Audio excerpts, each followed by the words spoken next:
સ્વાગત છે તમારું પાયલ્સ કિચન રેસીપીમાં। તો આજે હું તમારી સાથે શેર કરીશ ગુવાર બટેકાના શાકની રેસીપી। તો ચાલો રેસીપી શરૂ કરીએ। ગુવાર બટેકાનું શાક બનાવવા માટે મેં હાઈ ગેસની ફ્લેમ પર કુકરમાં તેલ ગરમ થવા રાખેલું છે અને મેં અહીંયા લીધેલા છે 500 ગ્રામ ગુવાર અને તેને વોશ કરીને સારી રીતે આવું મીડિયમ સાઈઝનું કટિંગ કરેલું છે। તો તેને આપણે કુકરમાં એડ કરી દેશું અને 2 મિનિટ માટે આપણે તેને ફ્રાય કરી લેશું। 2 મિનિટ માટે આપણે ગુવારને ફ્રાય કરવાનો છે। 2 થી 3 મિનિટ જેવું થઈ ગયું છે અને આપણો ગુવાર સારી રીતે સતળાઈ ગયો છે। આપણે તેને એક બાઉલમાં કાઢી લેશું। તો બધા ગુવારને આપણે બાઉલમાં કાઢી લેશું। તો ગુવારને મેં તેલમાંથી કાઢી લીધો છે અને ગુવારના અડધા મેં બટેટા લીધેલા છે। ગુવાર આપણે 500 ગ્રામ હતો તો બટેટા આપણે 250 ગ્રામ છે। તો તેને પણ આપણે તેલમાં એડ કરી દેશું અને તેને પણ ફ્રાય કરી લેશું। બટેટાને પણ આપણે હાઈ ગેસની ફ્લેમ ઉપર 2 મિનિટ માટે ફ્રાય કરી લેશું, ઉપરથી ક્રિસ્પી એવું કોટિંગ થઈ જાય ને ત્યાં સુધી। તો 2 મિનિટ જેવું થઈ ગયું છે અને આપણે બટેટાને ઉપરથી સરસ એવું ક્રિસ્પી એવું કોટિંગ આવી ગયું છે, તમે જોઈ શકો છો। તો બટેટાને પણ આપણે કાઢી લેશું।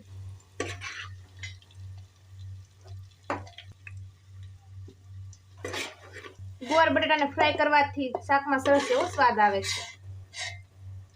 હવે શાકમાં નાખવા માટે આપણે લસણની ચટણી બનાવશું। તો આપણે ખાયણીમાં 2 ચમચી ચટણી નાખશું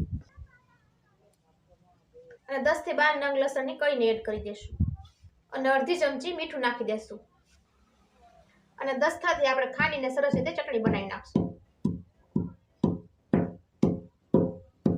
તો તમે જોઈ શકો છો આપણી લસણની ચટણી બનીને તૈયાર થઈ ગઈ છે। ફ્રાય કરેલા ગુવાર બટેટામાં આપણે લસણની ચટણી એડ કરીને સારી રીતે મિક્સ કરી દેશું। લસણની ચટણી બનાવી છે આપણે એને એડ કરી દેવાની છે અને સારી રીતે મિક્સ કરી નાખશું।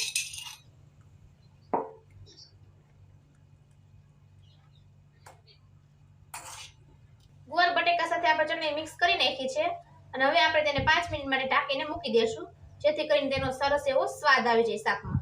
હવે શાક બનાવવા માટે વધેલા તેલમાં 1 ચમચી જીરું, અડધી ચમચી હિંગ એડ કરીને સારી રીતે સાતળી લેશું। હવે એક વાટકામાં 1 ચમચી હળદર, 1 ચમચી ધાણા જીરું પાવડર, અડધી ચમચી કશ્મીરી લાલ મરચું અને બધા જ મસાલાને બેલેન્સ કરવા માટે 1 ચમચી ખાંડ અને થોડું પાણી એડ કરીને સારી રીતે મિક્સ કરી નાખશું। હવે બનાવેલી પેસ્ટને આપણે કુકરમાં એડ કરી દેશું અને સારી રીતે મિક્સ કરી નાખશું। તો આપણા મસાલા સરસ રીતે કૂક થઈ ગયા છે અને સાઈડમાં તેલ છૂટું પડી ગયું છે।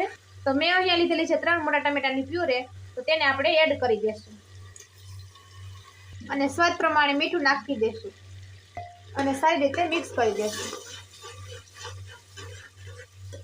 ટમેટાની પ્યુરે સારી રીતે કૂક થાય ત્યાં સુધીમાં આપણે ગ્રેવીને થિકનેસ આપવા માટેનો મસાલો બનાવી લેશું। શાકની ગ્રેવીને થિકનેસ આપવા માટે આપણે મસાલો બનાવી લેશું। તો આપણે લીધેલા છે અડધી વાટકી ભાવનગરી ગાંઠિયા, તેને આપણે ખાયણીમાં એડ કરી દેશું। 1 ચમચી લીધેલા છે સિંગદાણા, તેને આપણે ખાયણીમાં એડ કરી દેશું અને 1 ચમચી લીધેલા છે સફેદ તલ, તેને પણ આપણે ખાયણીમાં એડ કરી દેશું અને સારી રીતે ક્રશ કરી નાખશું। તો મસાલાને મેં અહીંયા અધકચરો એવો ક્રશ કરી લીધેલો છે, તેને આપણે એક ડીશમાં કાઢી લેશું। આપણે બધા મસાલાને આવી રીતના કાઢી લઈએ। ટમેટાની પ્યુરે સારી રીતે કૂક થઈ ગઈ છે અને સાઈડમાં તેલ છૂટું પડવા માંડ્યું છે, તો આપણે બનાવેલો મસાલો એડ કરી દેશું તેમાં અને સારી રીતે મિક્સ કરી દેશું। તો આપણી ગ્રેવી સરસ રીતે કૂક થઈ ગઈ છે અને સાઈડમાં તેલ છૂટું પડવા માંડ્યું છે, તો આપણે ફ્રાય કરેલા ગુવાર બટેકાને એડ કરી દેશું તેમાં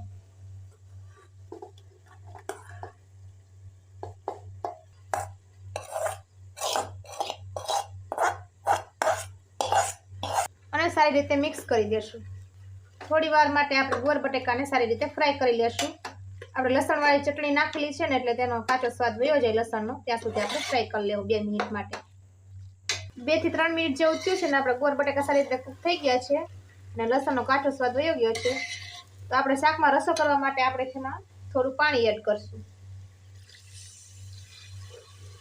1 ગ્લાસ આપણે પાણી એડ કરી દેશું અને સારી રીતે મિક્સ કરી દેશું અને કુકરના ઢાંકણને કરી દેશું બંધ અને હાઈ ગેસની ફ્લેમ ઉપર આપણે 2 વિસલ વગાડી લેશું। કુકરની 2 વિસલ થઈ ગઈ છે અને કુકર સારી રીતે ઠરી ગયું છે, તો આપણે કુકરનું ઢાંકણ ખોલીને જોઈએ આપણું શાક સરસ રીતે પાકી ગયું છે। જો ગુવાર બટેકાનું શાક આપણું તૈયાર થઈ ગયું છે અને આપણે છરીની મદદથી જોઈએ તો આપણે બટેટા પણ સારી રીતે કૂક થઈ ગયા છે, તમે જોઈ શકો છો। તો હવે આપણે ઉપરથી લીલા ધાણા એડ કરી દેશું અને ગરમા ગરમ શાકને આપણે રોટલી સાથે સર્વ કરી દેશું.